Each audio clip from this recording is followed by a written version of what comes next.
रमेश का बड़ा परिवार है। उनकी पहली पत्नी की मौत के बाद उन्होंने दूसरी शादी की। पहली पत्नी से रमेश को एक बेटी अंजलि और दूसरी पत्नी से एक सौतेली बेटी राधा है।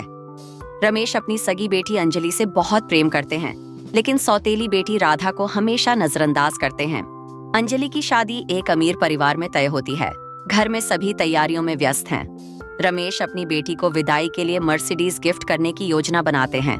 दूसरी ओर राधा शादी की तैयारियों में मदद करती रहती है, लेकिन किसी को उसका योगदान नजर नहीं आता। राधा के लिए एक गांव के साधारण किसान से रिश्ता आता है। रमेश बिना सोच विचार इसे मंजूरी दे देते हैं। राधा अपनी किस्मत को स्वीकार कर लेती है, लेकिन परिवार से ज्यादा अपेक्षा नहीं करती। अंजलि की शादी बहुत धूमधाम से होती है। विदाई के समय उसे मर्सिडीज में बैठाकर ससुराल भेजा जाता है। सभी लोग उत्साहित हैं। रमेश गर्व से भर जाते हैं।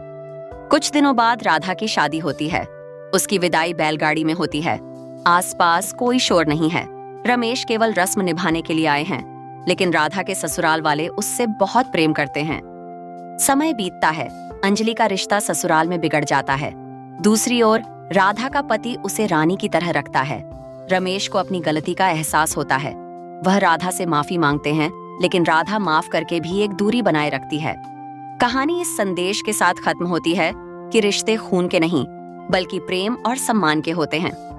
रमेश अपनी गलती का पछतावा करते हैं और राधा की खुशहाली को देखकर सुकून पाते हैं। यह कहानी परिवार और समाज को एक गहरा संदेश देती है कि इंसानियत और प्रेम रिश्तों को सहेजते हैं, भेदभाव नहीं।